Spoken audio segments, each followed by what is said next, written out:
అత్యున్నత రక్షకుడైన యేసుక్రీస్తు ప్రశస్త నామంలో మీకందరికీ శుభాభివందనాలు తెలియపరుస్తున్నాను. ఈ యొక్క శుభోదయమున దేవాదేవుడు మిమ్మల్ని దర్శించాలని, దేవాదేవుడు మిమ్మల్ని దర్శించి మీ ప్రతి కోరికను, ప్రతి అవసరం తీర్చాలని మనసారా కోరుకుంటున్నాను.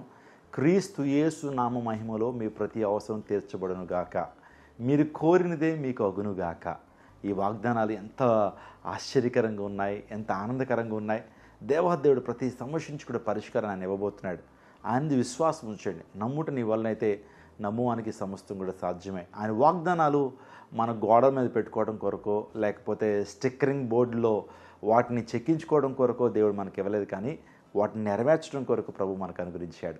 అందుని బట్టి దేవుని నామానికి మహిమ కలుగును గాక.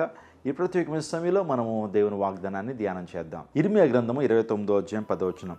నేను పలికిన శుభవార్త నెరవేర్చి నేను మిమ్మను దర్శింతును. నేను పలికినటువంటి శుభవార్తను నెరవేర్చి నేను మిమ్మల్ని దర్శింతును. అంటే దేవుడు చెప్తున్నాడు, నేను పలికేటువంటి ఆ వాగ్దానము నేను నెరవేర్చి మిమ్మల్ని దర్శిస్తానని దేవుడు వాగ్దానం చేశాడు. ఈ యొక్క వచనాన్ని ఇలా కూడా ధ్యానం చేయొచ్చు. నేను మిమ్మల్ని దర్శించి మీకు ఇచ్చిన వాగ్దానాన్ని నెరవేరుస్తాను అని కూడా మనం అర్థం చేసుకోవచ్చు. అవును, దేవుడు మనల్ని దర్శించేటువంటి వాడండి. దేవుడు మన జీవితాల్లోకి వచ్చేటువంటి వాడైనా, మనం ఆహ్వానిస్తే మన జీవితాల్లోకి వచ్చి మనతో పాటు కలిసి భోజనం చేసి మనం దీవించి వెళ్ళేటువంటి వాడైనా, ఆయన దీవెనకు పాత్రుడు, ఆయన దీవెన ఇచ్చేటువంటి వాడు, ఆయన ఆశీర్వాదానికి జనకుడు. నిజమేనండి, మన జీవితాల్లో ఆశీర్వాదం కొరకు ప్రభు దగ్గరకు వస్తూ ఉంటాం.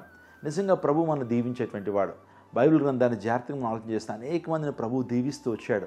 అబ్రహామును దీవించాడు, ఇస్సాకును దీవించాడు, యాకోబును దీవించాడు, ఆ తర్వాత ఆషేరును దేవుడు దీవించాడు, యోసేపును దేవుడు దీవించాడు, దావీదును ప్రభు దీవించాడు, దానియేలు, షడ్రక్, మెషక్, అబేద్నెగోను దీవించాడు, భక్తులను దేవుడు బహుగా దీవించాడు, ఆస్తికర్తలుగా ప్రభు చేశాడు. కాబట్టి ప్రభు మనం దర్శించేటువంటి వాడు. నీకు ఈరోజు ఇస్తున్న వాగ్దానం, నేను దర్శిస్తాను, I'm going to visit you. దేవాదేవుడు మనం దర్శించడం ద్వారా గొప్ప దీవెన పొందుకుంటాం. దేవాది దేవుడు యేసుక్రీస్తు ప్రభు వారు జక్కయ్య కుటుంబాన్ని దర్శించాడు. జక్కయ్య జీవితం ఎలా మారింది? జక్కయ్య అన్యాయస్తుడు, అక్రమస్తుడు, పాపము చేత నింపబడినటువంటి వాడు. కానీ ప్రభు ఎప్పుడైతే జక్కయ్యను దర్శించాడో, ఇతడు కూడా అబ్రహాము కుమారుడే, నేడు ఈ ఇంటికి రక్షణ వచ్చిందని ప్రభు సాక్ష్యం ఇవ్వటం జరిగింది. అవును, జక్కయ్య జీవితం మారిపోయింది. ఆశీర్వాదంతో జక్కయ్య నింపబడ్డాడు. సమరయ స్త్రీని దేవుడు విజిట్ చేశాడు. తద్వారా సమరయ స్త్రీ భయంకరమైనటువంటి ఆ పాపం నుంచి విడుదల పొంది నిజంగా దేవుని కొరకు గొప్ప సువార్థికురాలుగా ఆమె మార్చబడింది.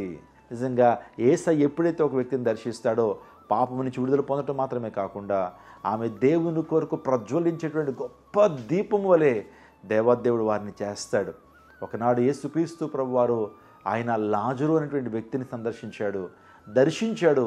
తను చెప్పిన వాగ్దానము, పునరుత్థానము, జీవము నేనే అని ప్రభు చెప్పిన వాగ్దానాన్ని, ఆ శుభ సూచకాన్ని తన పట్ల దేవుడు నెరవేర్చాడు.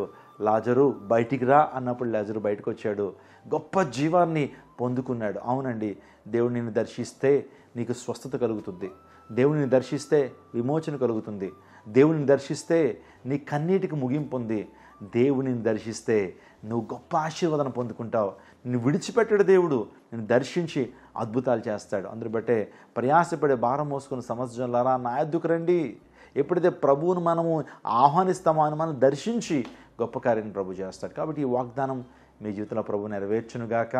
దేవుడు దర్శించి ఆయన వాగ్దానాన్ని స్థిరపరిచి గొప్ప ఆశీర్వాదము, గొప్ప నెమ్మది, గొప్ప సంతృప్తితో దేవుడు మిమ్మును మీ కుటుంబాన్ని నింపునుగాక.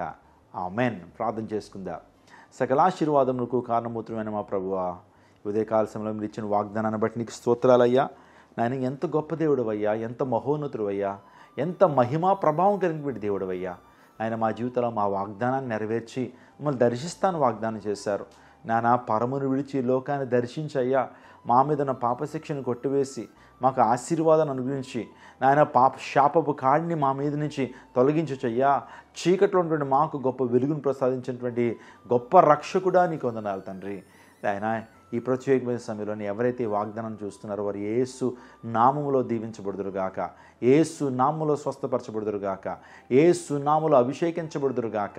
ద్వారాలు తెరవండి. దినదీవులు మెండుగా నీ బిడ్డలకు మీరు అనుగ్రహించండి ప్రభు. ఈరోజు ఎగ్జామ్స్ రాస్తున్నటువంటి బిడ్డల్లో చక్కటి జ్ఞానాన్ని అనుగ్రహించండి. ఆయన కాంపిటేటివ్ ఎగ్జామ్స్ ప్రిపేర్ అవుతున్నటువంటి వారి జీవితాల్లో గొప్ప తెలివిని, జ్ఞానాన్ని, వివేచనాల గురించి నీ మహిమతో నింపండి తండ్రి. ఈ యొక్క దీని పరిచయను దీవించు, అనేక దీవెనకరంగా, ఆశీర్వాదకరంగా ఈ పరిచయను ఉంచుతున్నందుకు నీకు వందనాలు. సమస్త మహిమ, ఘనత, ప్రభావాలు నీకే ఆరోపిస్తూ యేసు శక్తి కలిగిన నామములో అడిగి వేడుకొంచున్నాము తండ్రి. ఆమేన్.